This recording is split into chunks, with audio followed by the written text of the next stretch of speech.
Welcome to the Reason Roundtable, your one-stop shop for two-party cope. Brought to you by the magazine of Free Minds and Free Markets and clucking Nick Gillespie's in the background. I am Matt Welch, joined by the aforementioned clucking Nick Gillespie, Peter Suderman, and Katherine Mangu-Ward. Happy snow day, everyone. Howdy. Hello, Matt. Happy Tuesday. Yeah, that's right. We're going to get into last night's Iowa caucuses. Do we call it caucuses, even though it's one party, right? Caucus. They're multiple. They gathered all over in the multiple caucuses, I think. Anyways, we're going to do all that here in a moment. But first. Hey folks, this is Spike Cohen, and I'm inviting you to join me next year in Washington, D.C. for LibertyCon. This flagship event by Students for Liberty is being hosted in D.C. the weekend of February the 2nd through the 4th at the Grand Hyatt. Join me and speakers and students from over 30 different countries in one place as we discuss the libertarian solutions that will shape our world and lead us to a freer future. We're going to feature panels, discussions, debates, and breakout sessions with featured guests like former Congressman Justin Amash, Tuttle Twins author Connor Boyack, Whole Foods founder John Mackey, economists Deidre McCloskey and Brian Kaplan, independent journalist Ford Fisher, and many more incredible people. You'll hear from organizations such as FEE, Reason Magazine, and my organization, You Are the Power. We've even got a special secret guest speaker. Who is it? Well, there's only one way to find out. Join me at LibertyCon. Register right now at libertycon.com and be sure to use the promo code ROUNDTABLE to save 25% off your registration. And I'll see you at LibertyCon. Okay, in the immortal words of Reason Roundup editrix Liz Wolfe, last night it all became a lot more real. I don't know why she has Batman's voice, but why not? Former President Donald J. Trump put the front in frontrunner in the first in the nation Iowa caucuses, winning 51% of the vote for Republican presidential nomination, including 98 of 99 counties. And that one holdout was wee little Johnson County, went to Nikki Haley by one vote. That is why Katherine, by the way, makes sure to vote in every election. If anything, the results for Trump, who, let us not forget, is leading in national primary polls by nearly 50 percentage points, were even better than that sounds. Ron DeSantis, Meatball Ron, with his second place 21%, which somewhat exceeded the expectations.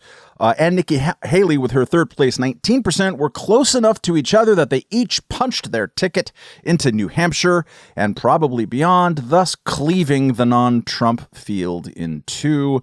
And the fourth place finisher, Vivek Ramaswamy, with 8%, promptly dropped out and endorsed Trump.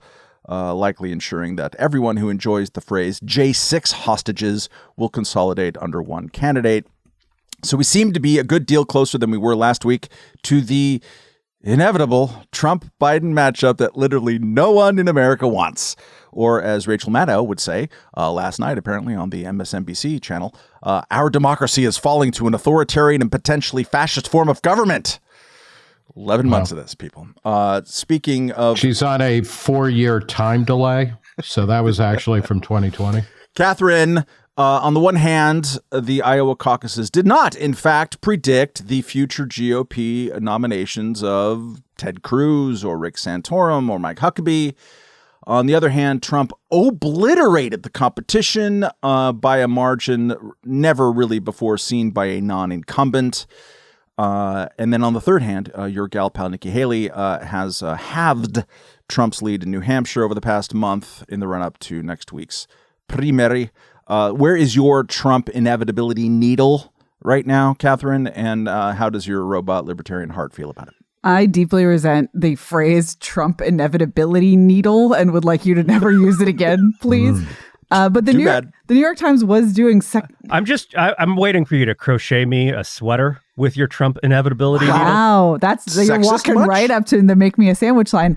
And I finally watched the Barbie. It's just really cold. I watched the Barbie movie this weekend. I don't know why it took me this long to watch it. And I do want to note vis-a-vis both make me a sweater and the fascist line. The best line in that movie is when the girl calls Barbie a fascist and Barbie she's crying and she says she thinks I'm a fascist. I don't control the railways or the flow of commerce. It's a good movie, guys, is what I'm saying. Anyway. Yeah, we saw I know everyone else saw it when it came out. I recognize I am comically, horrifically late. And when she dropped the atomic bomb on the Japanese, it was the event of the summer. All of this is by way of saying I don't want to talk about Donald Trump, but I guess we have to. We're back to the place that we have been really for years and years now, which is that the country is split more or less 50-50 Republican Democrat. And it looks like what that will mean is that it's going to be 50-50 Biden or Trump. And that's what it usually is. And that's a terrible choice. You are quite right that no one in America wants that, least of all.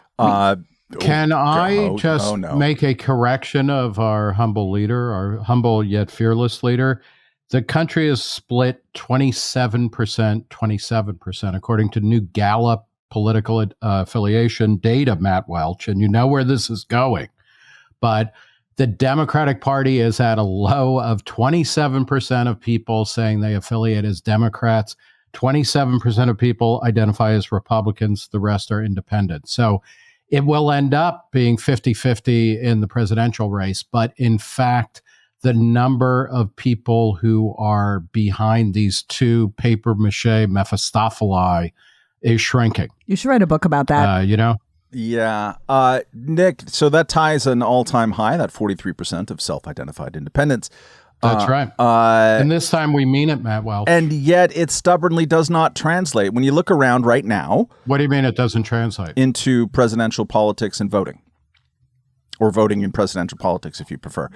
No, well, there's only two parties that are on the ballot everywhere. There really?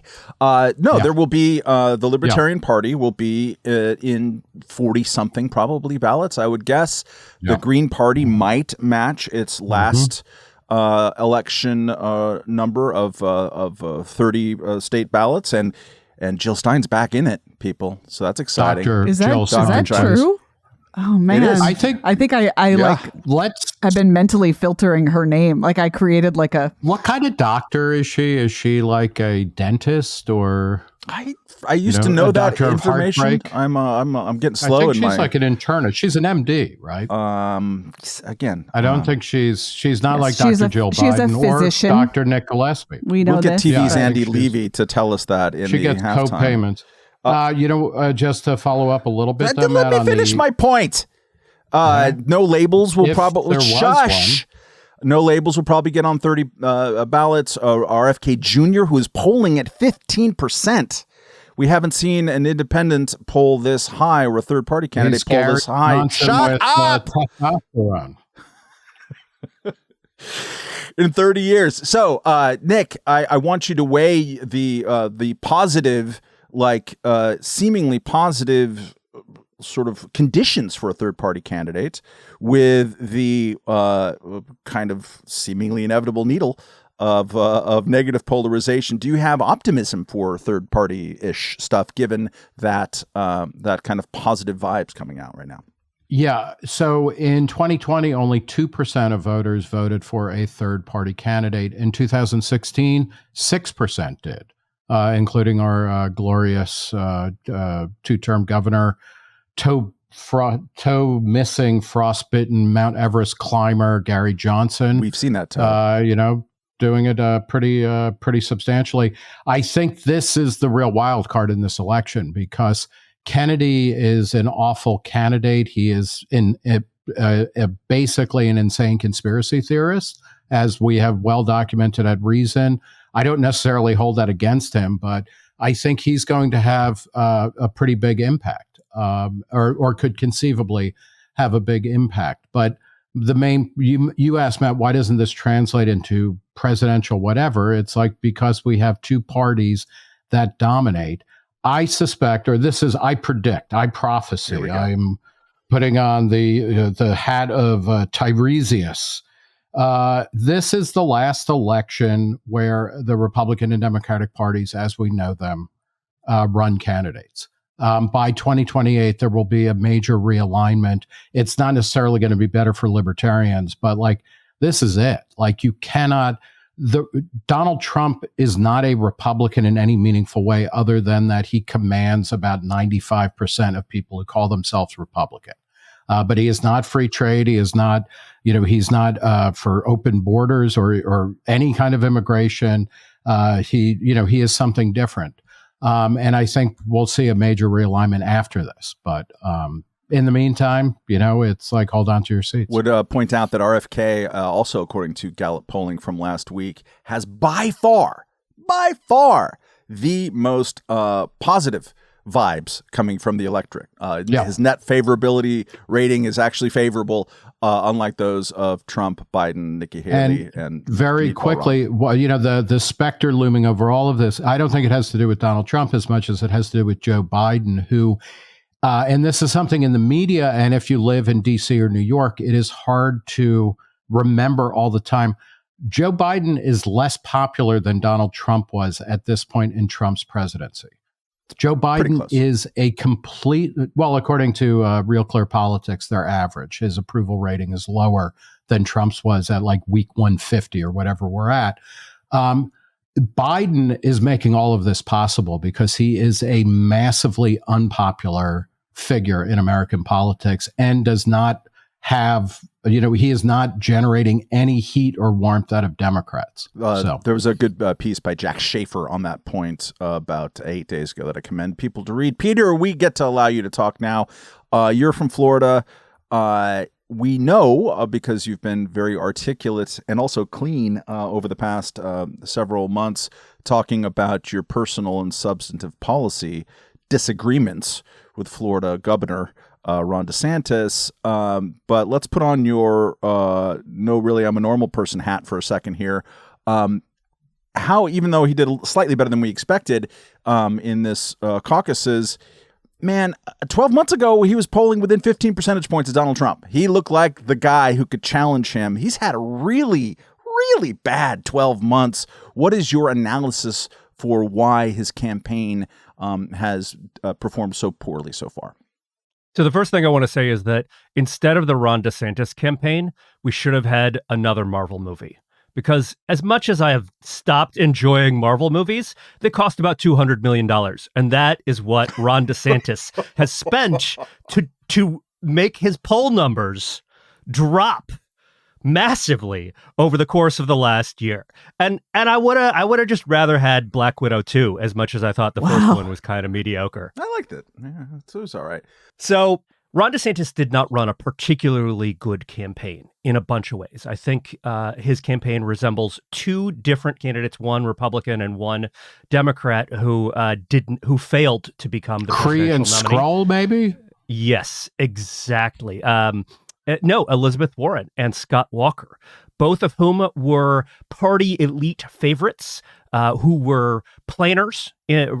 More specifically, in Elizabeth Warren's case, she ran on, I got a plan for that. But Scott Walker, when he entered the race, was a guy who was a governor who had done a bunch of stuff. And a lot of stuff, even that folks here on this podcast thought was, hey, that was pretty good. You were a pretty good governor. You showed that you could do the executive, like that you could both do the politics side, but also do the policymaking side of running a state administration. And Ron DeSantis looked like that coming into the race. And then what did Ron DeSantis do? Well, the first thing he did was he mostly declined, especially at first, to run on his actual record. And so the stuff that he did as governor of Florida was that made him most popular was his COVID stuff. And partly he mostly didn't talk about that. Instead, he talked about all of his culture war stuff, all of his free speech stuff, all of his sort of extremely online stuff. It's easy to forget, even here on this very online panel, but Ron DeSantis entered the race by going on a live stream with Elon Musk on what was then Twitter. And we all had to wait like a full hour for them to get the technology right, even though Twitter has been around for 15 years or whatever. And it was like that was Ron DeSantis's idea of let's do a cool big splash campaign entry is we're going to have a conversation with Elon Musk on Twitter. And then the rest of the campaign, especially the first 6 or 8 months of it, really looked a lot like just more of that. Like that was the big idea that drove drove it. We're going to be very online and appeal to a narrow group of people who spend all of their time on Twitter, which is not what the Republican voting base, even the relatively small group that is the primary voters, that's not what they look like. They are not extremely online. And this is one of the things we found out, I should say, one of the things that last night really, really confirmed, which is that the Republican voting base, and particularly the Republican voting base that votes for Trump, is older, more rural, less college educated, and quite willing to believe that Biden did not legitimately win the 2020 election, that actually Trump was robbed. And that was not who DeSantis was playing to. He was playing to a bunch of like kind of industrial policy, new nationalist, super online types that are not actually that big a constituency, because even though those people kind of like Trump and they view Trump as a vehicle for pursuing a very particular agenda. And so I think, Ron DeSantis just didn't run a very good campaign. But the other thing here is, even if Ron DeSantis had run the very best possible campaign, it's not obvious to me at this point that he could have won the nomination. Maybe he could have gotten closer, but I am, after watching last night, yes, Iowa is a little bit different than other states, but after watching last night, I'm fairly convinced, maybe not totally, but fairly convinced that there was just no path for any candidate not named Donald Trump to win the GOP nomination this year. Man, a lot of past tense there, Peter Suderman. Hey, Matt, as I believe you were the biographer of a certain maverick named John McCain. What does his unlikely ascent to the Republican nomination in 2008, a year that didn't really exist, but we pretend as if it did, what does that tell us about any of the relevance of what we're talking about right now? The Nikki Haley path is the John McCain path, which is to say her only chance of winning, which I think right now have been reduced to nearly zero with the results from last night, because what she needed was a big second place victory over Ron DeSantis so that he would drop out, so that she could have a one-on-one fight against Trump in New Hampshire, which she would probably win if it was just the two of them, I think. But New Hampshire allows a lot of party switching, a lot of independents to vote, unlike Iowa, although there was some attempt by some Democrats to switch parties at the last minute, involve themselves in the caucuses. So John McCain won the 2008 nomination in a field that was more crowded and contentious than this field is, and without this huge ex-president in the middle of it. He won that by getting non-Republican votes. All of his early state victories relied on people who self-identified as Democrats or as independents, like actual independents. They don't belong to a party, and also anti-war people. So he won New Hampshire, and he won some other early states that are described that way, and then everyone else sort of fell off. It was totally weird, unusual. That's her only hope, I think, and it is dwindled a lot. So and also she is pretty clearly the choice of the media, of a certain kind of donor class, a certain kind of establishment. The poll numbers that Peter was alluding to about the number of people who thought Biden was stolen, or Biden stole the 2020 election, it's remarkable to see the split in who those people voted for versus those who thought it was not stolen voted for. They all voted for Nikki Haley. It was those who thought it was stolen. None of them voted for Nikki Haley. It's amazing. So yeah, that's the path, but the path doesn't really. It's such a long shot at this point, is what I think. Katherine, I wanted to ask you about the media since you edited a magazine. From what I understand, last night there was a lot of chatter, including by the DeSantis people, but also a lot of journalists. That, gosh, it was odd that the entire media called the election for Donald Trump before they stopped voting. Did you also find that odd, or are you shrugging and mad because elections? I mean, the thing that I read this morning from the AP, which was a very aggressive, like, there is nothing to see here explanation of why they called the election so early in Iowa, actually in the end was fairly convincing. They basically said, listen, we have these rules. The rules apply to normal primary voting. Iowa is bananas. And that's just true, right? Like the caucuses are a super, super weird phenomenon. Like people are in somebody's living room. They're writing on a little piece of paper. They're putting it in like a grocery bag. Like we literally watched on CNN as some of the votes were pulled out of giant movie theater popcorn tubs. This is what's going on, right? Ooh. And so when we're like, obviously we have this national preoccupation right now with election security. And, rightly so in some cases, like our elections are not conducted to the highest level imaginable. But the caucuses are by design, just like this like scrappy, bonkers kind of irregular thing. And what AP said and what other outlets said is like, there's no moment where like the polls close and the exit polls are in and you can call the state in the way that you can in other places. And I buy that. And frankly, like they called it early, but they called it right. Trump won by a lot, it seems. And so I do think part of the preoccupation with this early call is the ongoing, I think, misguided preoccupation with the second place race.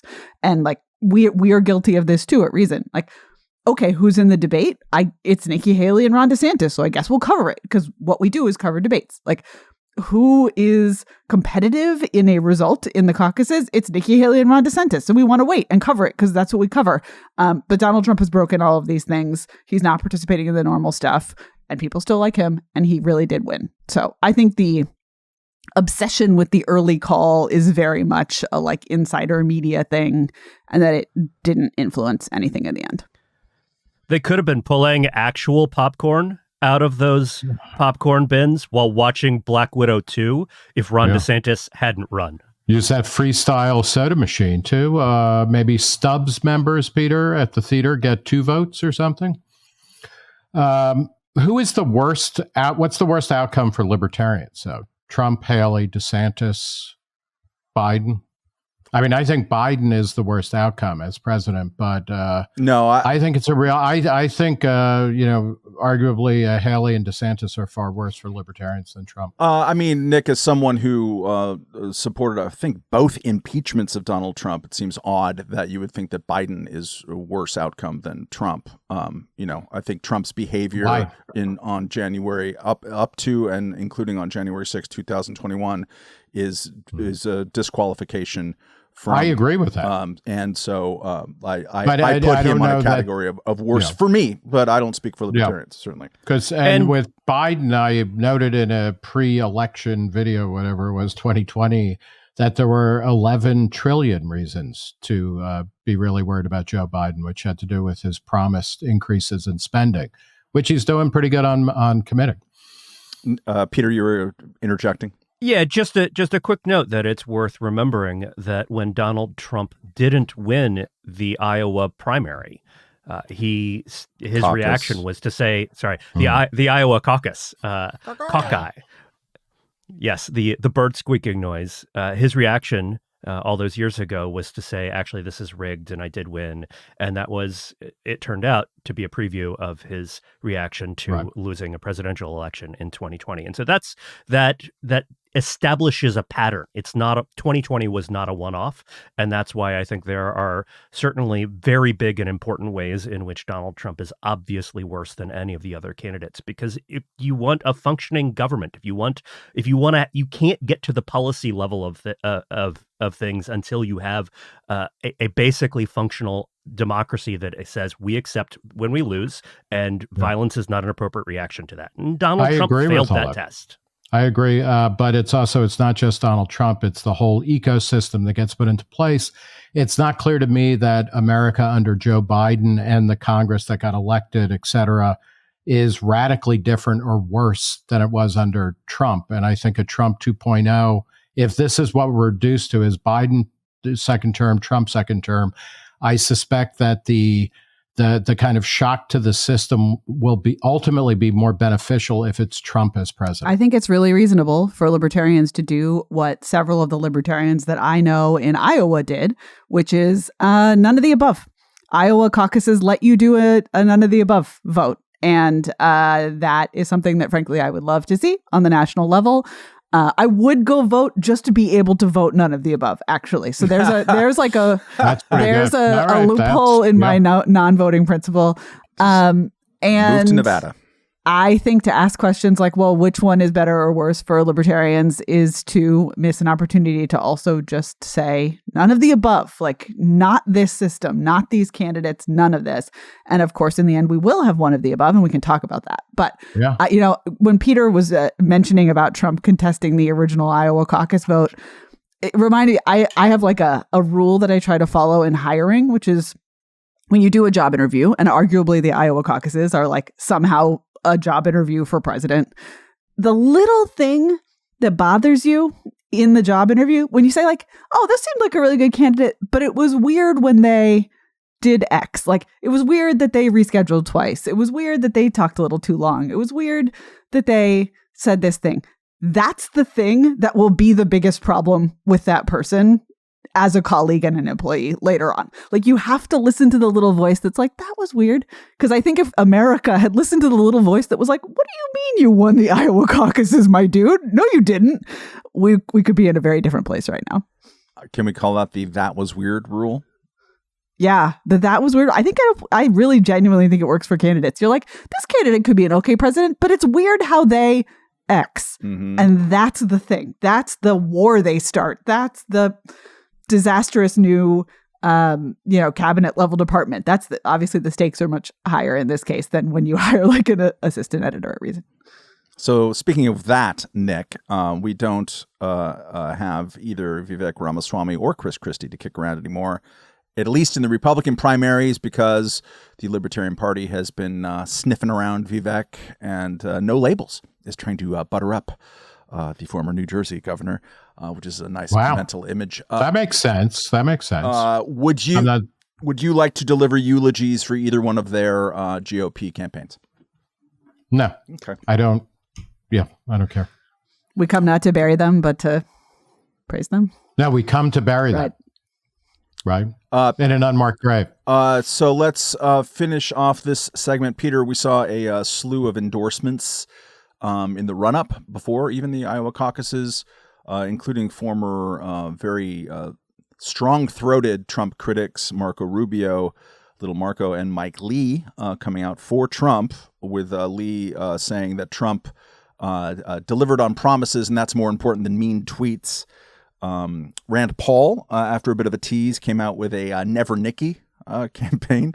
Might also be pointed out here that he wasn't talking about Darling Nikki either. It was also pointed out that the also libertarian-leaning Republican Thomas Massie in the House long ago came out for Ron DeSantis, his former colleague. What is your opinion, Peter Suderman, / assessment of the endorsement game in the GOP, and particularly what it says about the more libertarianish corners of the Republican caucus? It doesn't matter very much. The endorsements aren't driving votes toward Donald Trump. Donald Trump was going to be the winner regardless of who endorsed him. It tells us a little bit about the ways that the libertarian-leaning camp, and that's definitely not the libertarian camp, because I don't think there is a libertarian camp, but the ways in which the libertarian-leaning camp, the thing that they prioritize, in some ways understandably, is foreign policy, I think, and Nikki Haley is, from a libertarian perspective, the least libertarian, the worst on foreign policy, the one who is most aggressive internationally, and has positioned herself that way, and is most likely to, her little thing is, you know what? Maybe she's going to start like 3 more wars. Not even ones that we can plan on right now. And that's actually kind of a big deal, as we talked about last week, because the president has more direct control over foreign policy than over domestic economic policy.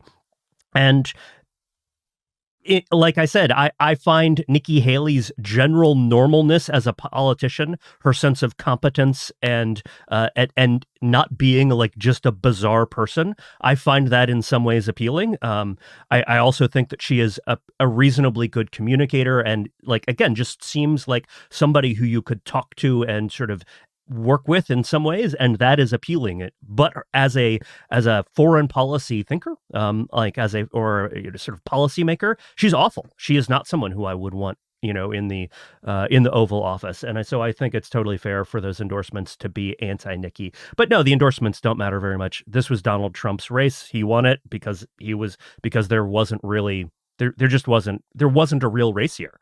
This was a race to see if there was a race, and what we found out was nope.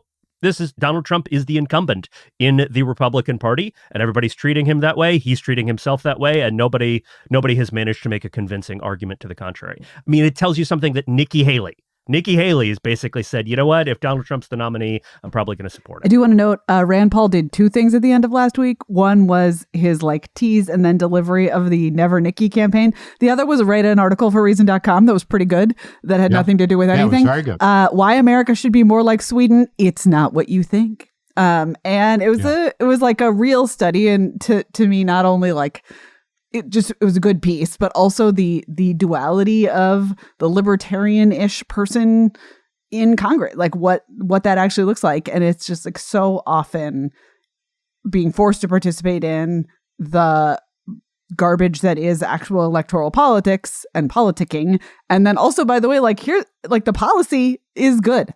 We have some good policy to offer you here from Rand Paul. And I wish that the people who hold power in this country could spend more time on the latter and less on the former.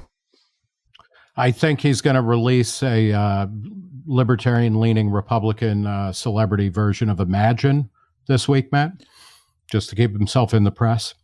I don't think so. That would be pretty great, though, right? Can we do that with AI yet? No.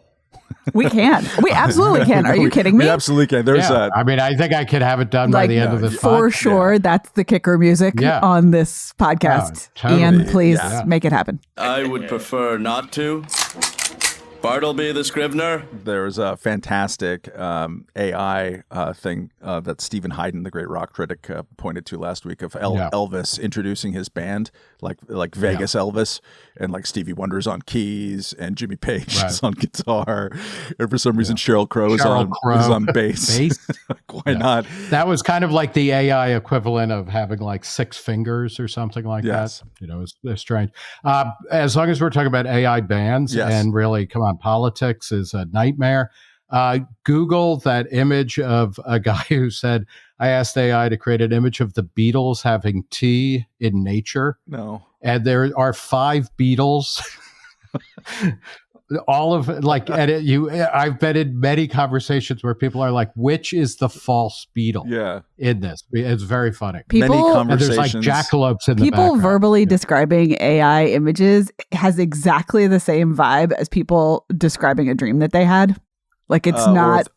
Or a drug experience, which is not unrelated in this particular case. Yeah. All right, we're going to get to our listener email of the week here in a moment. But first... the world would be a better, freer, and happier place if constitutional protections for private property were taken just a tad, or even 2 or 3 tads, more seriously. So saith our good friends over at the Institute for Justice. Yes. Who've just released a new season of their legal history podcast, Bound by Oath. Bound by Oath tells the story of how the Supreme Court has cleared the way for government officials to abuse property rights, to trespass on private land without a warrant, to restrict peaceful and productive uses of property, to seize and keep property without sufficient justification, and much more. Featuring interviews not only with scholars and litigators, but also with the real-life people behind some of the Supreme Court's most momentous property rights decisions. The new season explores the history behind today's civil rights battles, so plug Bound by Oath into wherever you get your podcast. Please start with episode 1. Order is very important. That's Bound by Oath, Institute for Justice, Property Rights. Do it today. You'll be glad you did. All right, reminder, email your terse queries to roundtable@reason.com. This one comes from Ben Stein, who even describes himself as the one and only, though I have my doubts about that. Bueller. He writes, I was listening to the latest episode of Just Asking Question, editor's note here, that's the great weekly Liz Wolfe, Zach Weissmuller joint, where I myself might be joining this week. Back to Ben. When the guest mentioned that car seat laws can discourage people from having kids, the Roundtable is often critical of giving people money to make babies, but are there any bad laws out there discouraging reproduction that we could get rid of. Catherine, you made babies. What say you?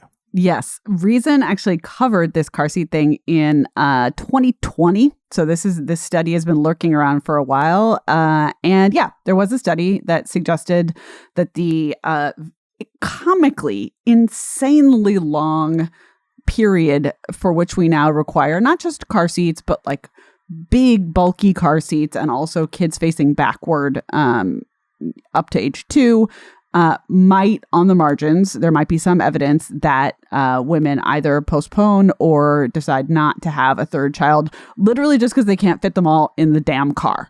And as someone who has, installed 2 car seats in the back seat of a car and did so for many years, I fully believe this study. I absolutely would do anything. That drunken hookup with your future husband, you were like, oh my God, those fucking car seats. I would do anything to not install 3 car seats in a car ever, including like getting my tubes tied. So I think that this makes sense.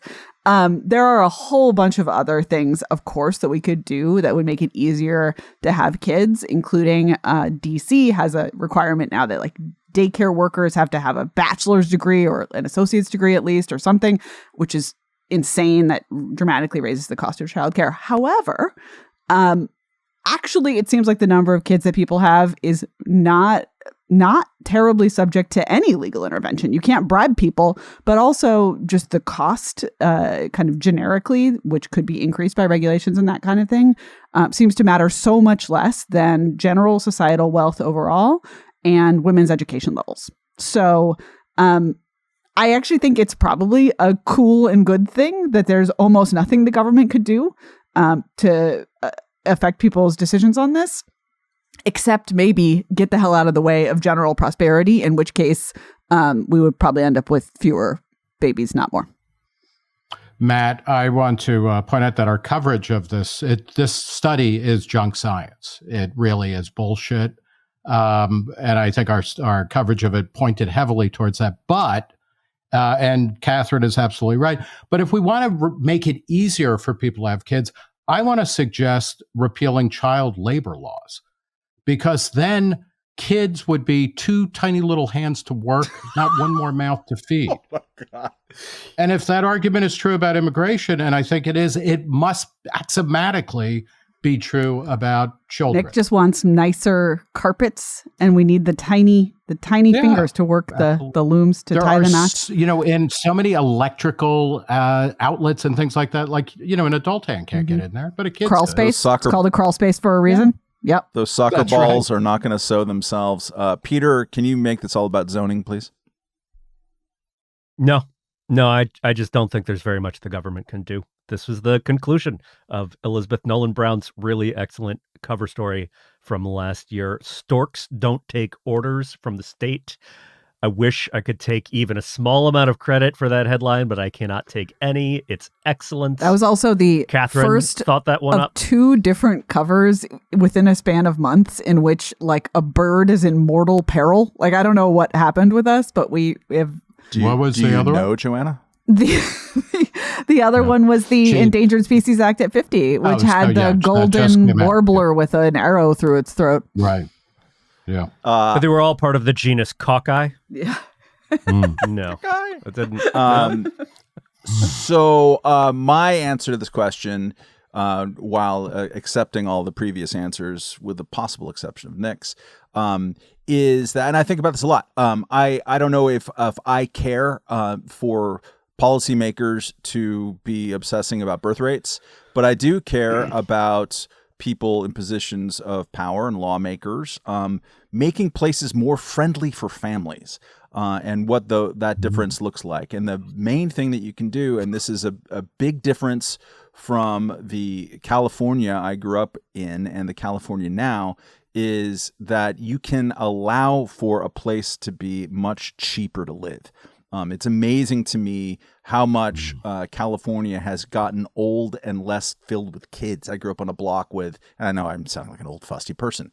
Yes. But I grew up on a block where there was just like probably 75 kids on a residential block between 0 and 17, just running amok. It was fantastic.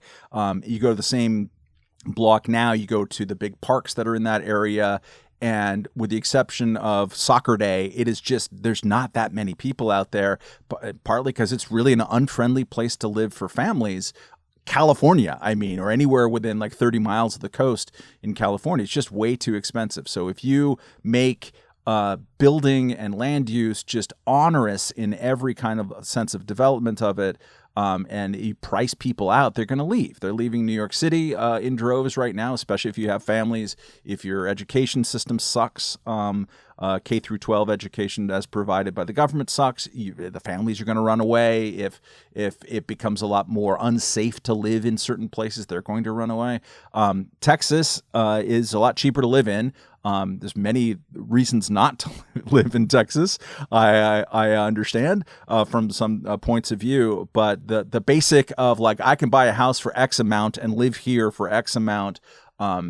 If that's cheaper, that's more friendly to families. And you can really see the difference in places where there's a lot more of a younger population as opposed to an older one. It just feels more vibrant and interesting than what a lot of these sort of aging left of center places live in. And that's the end of my rant.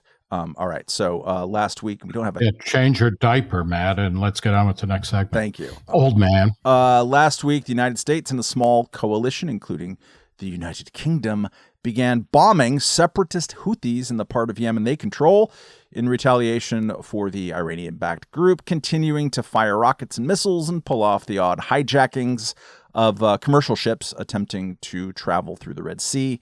The Biden administration bragged that Iran had gotten the message not to escalate, which was then followed by Iran sending deadly missile fire into northern Iraq. Meanwhile, Axios is reporting that Biden is, quote, running out of patience, unquote, with Israeli Prime Minister Benjamin Netanyahu and his prosecution of the war in Gaza, though what that patience run-outery will translate into is anybody's guess. And, oh yeah, the British Defense Secretary warned in a recent speech that we could be entering within 5 years World War III. So, Katherine, let's start with the narrow question. Is the bombing of Houthi infrastructure legal under the War Powers Act, as Ilya Soman pretty much argued in the Volok Conspiracy, hosted by Reason, or is it illegal as is maintained by your former podcast friend, Justin Amash? That was incredible ways to introduce those people. I would love for Congress generally to just have more say about when we fire weapons at people. But I have been following the Houthi conflict purely through the question of how many mentions I'm seeing of the Barbary pirates. Like that's like 100%. I'm like, is this how serious is this? Like, oh, I saw 3 articles about the Barbary pirates today. That feels like it's heating up. Because there is a kind of very, very relevant and interesting precedent on this question of pirates who are like, harshing our buzz, man. So yeah, I think I'm just going to fall on the side of it's good to make the Amashian argument that Congress should just have a say. Congress should have a say because we are so far out of whack in the other direction right now that I am kind of not willing to negotiate on the margins. But I did find Soman's argument to be compelling and historically literate. So maybe read them both and decide for yourself. Nick, you're a neocon now. Is it wise? Oh, yeah, that's right. I want to point out the reason I'm a neocon is because I think Israel has a right to defend itself. Wow. Right? Whew. Full stop. That's why I'm a neocon. I mean, I work for the Nikki Haley campaign, so just be careful what sentences you say on this podcast, because people will ignore all the sentences you say around them. Full stop. But to the larger point here, this exemplifies exactly the problem with a neocon-ish, and actually we should just call it a mainstream American foreign policy, is that suddenly you start doing stuff like this, and then the next thing we're embroiled in a major regional conflict that has the potential to go, global. I think it's deeply troubling what Biden is doing, and it's probably exactly what Trump would be doing now. or virtually any other American president, which should be deeply disturbing. And all of the kind of historical and legal niceties aside, the Amash argument about the president having the ability to declare war unilaterally or not needs to be taken more serious. That needs to be implemented. That, and he argues that the president under the War Powers Act doesn't have the right to just do whatever the fuck he wants and then, a couple months later get in touch with Congress, which they don't even bother doing anymore anyway, which is a problem. But there needs to be much more restraint on kind of first strike capabilities, particularly when we are not talking about something like Pearl Harbor or a direct attack on American, major American interests. It's bad. I mean, they're shooting at American ships, Nick. That's just like and we'll swat them away, and they can hijack the. That is not the full vessel. Context of what's going on. We should be defending American property and interests legitimately. The good thing about Biden actually is the discussion with Israel. Because Israel at this point they need to clarify, but for themselves, but that's an internal discussion. But for their allies, which include the U.S., legitimately and rightly, what their aims are in Gaza and how do they declare victory and come home. It's very disturbing when people started talking about the October 7th, attacks, terrorist attacks, atrocities committed against Israelis. That was Israel's 9/11. They may be taking the worst lessons from America's response to 9/11, which was to initiate a lot of open-ended conflicts that don't have any clear point of resolution. So good on Biden for kind of forcing issues here. I hope he's doing something similar in Ukraine. Peter, do you too wish that the Barbary Coast pirates have control of the Red Sea? I do not wish that. Yeah. What is the solution to international deadly piracy in this case? I'll probably figure that out in the next 15 seconds or so. Okay.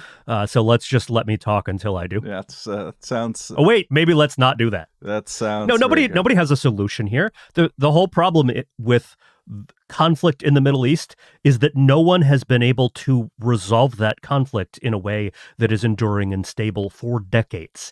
And I don't think that I'm going to be able to resolve that today on this podcast or even tomorrow. Frankly, if you were come back in a day with an answer, I don't think I'd have one. All right, let's go quickly to a lightning round, by which I mean I'm just going to have Peter talk because maybe he has prepared for this answer. Peter, we're in some kind. It's hard for me to follow what the spending deal is currently. That Speaker of the House, Mike Johnson, is trying to get past the finish line that he's sort of negotiated with Chuck Schumer, Democratic senator. We have immigration on one hand, spending caps on the other. We have restive Freedom Caucus people mad at Mike Johnson, big government things going on, votes this week. What's happening? Give us a brief breakdown. The very short version is they're going to spend a lot of money. They're going to keep the government open. And the people who want to spend less money, they are going to be mad. And more or less appropriately so, although we would probably disagree with them about border funding and immigration issues. And that's how it's going to go. And so Mike Johnson, the new speaker, came in after the previous speaker, after Kevin McCarthy got ousted for making a bipartisan deal. And what did Mike Johnson do? He is now making a bipartisan deal to spend a whole lot of money. We will see. We will see. I have no idea how this is going to look a week from now, but we will see whether or not this ends up costing Johnson his job as speaker as well. It is not certain, but it is at least a possibility because, like I said, the people who want to spend less money overall and who are more hardcore about spending cuts, they are upset with this deal because it is a bipartisan deal with Democrats. When you make a deal with Democrats, that spends more money than they want to spend. On the other hand, and I will say this for the deal, it's not obvious that there's a way to get a deal to keep the government open and to have and to just sort of move forward with congressional business without making a deal with Democrats that spends more than the Freedom Caucus, smaller government types actually want to spend. And so Mike Johnson is in this exact same difficult place that every GOP speaker has found themselves in for the last decade. And his solution is The one that we have seen so many times before, spend a lot more money and then claim victory. And this, if agreement does get passed, which you are forecasting at this point, and I think seems reasonable, that gets us to when? When is the next time this comes up? I believe that. So right now they're working on a stopgap spending measure just to get to the point where they vote on the on the deal as a bunch of different appropriations bills. And so if they can pass a bunch of different appropriations bills in some real sense, then that should get us through at least the end of the fiscal year. Okay. Which is September. So that's fun in an election year. Okay. Let's go to Endo Podcast, what we have all been consuming in the cultural arena. Katherine, why don't you lead us off? Sure. I don't know if you guys know, but yesterday was Martin Luther King Day. And so my Reverend Dr. Martin Luther King Jr. Day. And so I, like a good parent of exactly the number of children that I wanted to have, irrespective of state action, I made my family read some Martin Luther King. So I just want to give y'all guys a little quote that was pretty good. This one, like, you see it on the internet, and I'd always seen like the short version floating around, but the longer version is actually pretty good. Don't ever let anyone pull you so low as to hate them. We must use the weapon of love. We must have the compassion and understanding for those who hate us. We must realize that so many people are taught to hate us that they are not totally responsible for their hate. But we stand in life at midnight. We are always on the threshold of a new dawn. I felt like there was just a lot of hate in the air yesterday, vis-a-vis politics and maybe just stuff in general. So some words for Martin Luther King for your consumption this week. That's lovely. Nick, what did you consume? Just to comment briefly on that, and Matt, I think you tweeted about this as well. Every Martin Luther King Day, the FBI always makes sure tweet. To put up a tweet to say, like, we could learn a lot from this guy who we not only ruthlessly and illegally surveilled, but then tried to get him to commit suicide before he accepted the Nobel Peace Prize. As Beverly Gage, the Yale historian, disclosed finally about a little bit more than a decade ago. I watched in American Fiction a new movie starring Jeffrey Wright, which is an incredible film. It's a comedy, and I want to call it a black comedy, both in the sense of its dark humor, and it also is about African Americans. Jeffrey Wright plays an author, a literary author who can't sell books anymore, and he decides to write a fake book from the point of view of a ghetto dweller that is originally called My Pathology, and then it gets renamed Fuck and becomes a big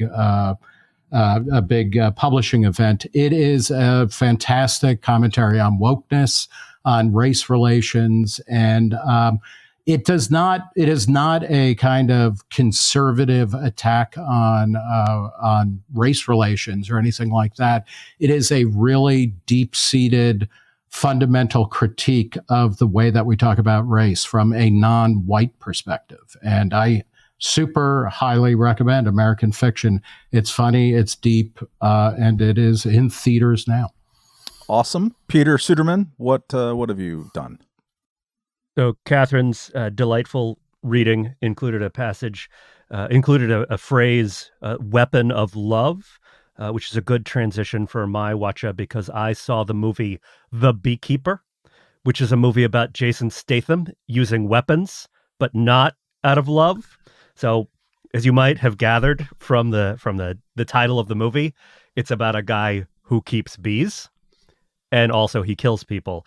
So he lives on a farm at the beginning of the movie and he's just keeping his bees, making honey. And the woman who owns the farm gets her entire life savings, plus the charity she runs, the children's charity, all the money from the children's charity stolen by a bunch of young, snotty fishing scammers. So Statham takes it upon himself to kill all of them, because it turns out that he's not just a beekeeper, like a guy who keeps bees. He used to be the beekeeper for the federal government, a sort of unattached CIA super operative, to the point where there's like a whole bit where Jeremy Irons, who plays the former CIA director in this movie, is like talking to tier 1 special ops guys. And he's like, you all, he uses a word that I won't say, but it starts with P, and it's, you're weaklings. You're like nothing. compared to this guy. And then, of course, Jason Statham kills all of them. And all of this is being run by a young twerp played by Josh Hutcherson of Hunger Games fame. And Hutcherson, it turns out, is the son of the president of the United States, and he's been running this operation to collect campaign money so that she can run a second campaign. It's totally ridiculous, but it's actually a kind of great populist action movie about how like business, foreign policy, and government elites are all just screwing you and living these like absolutely ridiculous, lavish lives of luxury and pleasure, and they don't care about you at all. And what you need is a guy like Jason Statham to come in and put things right by killing people. Sadly, he doesn't kill people with bees very much. He throws a jar of honey at somebody at one point, but there's not a lot of actually bee-related killing, but there are a lot of bee puns, which I really loved, and Jason Statham murdering people with like keyboards and elevators and a truck. It's a pretty good movie. The Beekeeper. Would just like to point out that Peter's apparent troubles of pronouncing Jason Statham's last name, which I absolutely share, is a reason for me not to watch his movies or by Michael Strahan. What's the guy's name? He's a really great actor. Michael Strahan? Strahan? Yeah, come on. It rhymes with Raihan. No, just not going to do that. My cultural consumption is the favorite documentary I've watched in a good long time, or the second favorite actually, since I really liked the American Buffalo by Ken Burns. But it's called Made You Look: A True Story About Fake Art. It came out in 2020. Director is Barry Average, who I didn't know. Average, okay, not average. And it's a story about incredible, like multi-year, almost 2 decades, I think, basically peddling of hoax modern art from New York, fake Jackson Pollocks, fake Rothkos, and whatever, and $80 million worth of fake art from this gallery that ended up being closed. It was open for 150 years, like August Gallery, owned weirdly by the Arm & Hammer family. It is such a delightful movie, partly because it gets nearly everybody involved, especially the woman who is making the decisions at the gallery, on camera, trying to kind of grapple with in like whether it's her intention or not. It's probably not, but like you as a viewer, like how do you delude yourself into believing something that is totally not on the up and up? And like, what is the process of that self-delusion? When do you become a party to it? When do you not? It's just really fascinating. They have the prosecutor. Is there any like political relevance to this, would you say? Like contemporary like stuff in the news. I don't think in metaphors. I think only in abstract art and expressionism. You think in mixed metaphors, yeah, Matt. that's true. I went to the National Gallery this weekend and saw the Rothko exhibit, which is like his work on paper. And I don't know why you would need to bother to fake a Rothko, because that dude was faking his own work. Like, he was so prolific at the end of his life, like 430 pieces in a year, and it shows. Like, I don't know. It just feels like you can't play a player. There's an element of that, and they don't play it too hard, but that you would take out of it, I know certainly Nick would, of like, it calls into question what makes value in art. And at some point, the lawyer for the woman who sold all of these pieces, as he's talking, he's got, I don't think it's a Rothko, but I think a Jackson Pollock behind him. And he's like, a couple of years ago, this was worth $3 million, and now it's worth nothing, and it's hanging in my office. And isn't that weird? Like, how and why do we value these things? And it's really fascinating. And all of the characters are such ridiculous, like New York characters or European, Italian, fancy people characters. They're all hilarious, mostly unintentionally, but like, just it's terrific, good fun. Made You Look: A True Story About Fake Art by Barry Average. You can get it on Netflix and similar One thing places. That is fascinating, Matt Welch, is that documentaries about fake art now outnumber documentaries about real art by like 10 to 1 or more. There's apparently a second documentary about this that came out the year before, which I haven't seen. Would be hard pressed to believe that it'd be better than this. And again, points to a thing that we've talked about a lot on this podcast, which is that like documentaries that don't have executive producer buyout from one of the characters, they could be better journalistically, turns out. Although some of the The Last Dance was still great. Anyways, that's all of the time that we have for this particular dance. Nice to be back with everyone again. Go to all of our podcasts at reason.com/podcasts. We also have a bunch of events in New York. And Nick, do you have any that you would care to point people towards? Yes, very much so. Next Monday, January 22nd, we're hosting a live Reason interview taping with David Stockman, the maverick budget director under Ronald Reagan, who wrote a book called The Triumph of Politics in the 80s, which is still one of the great DC memoirs. It's subtitled Why the Reagan Revolution Went Wrong, or Why the Reagan Revolution Failed. And his new book is Trump's War on Capitalism. So it is, David Stockman is a difficult to kind of pigeonhole super capitalist who also hates the warfare state as much as he hates the welfare state, and he talks about it in those old kind of new left terms still. But David Stockman, we'll be talking to him on January 22nd. Go to reason.com/events to buy tickets. $10 gets you beer, wine, food, and love, actually. That's right. Love. And love. All right. We will catch you next week. Thank you. Goodbye.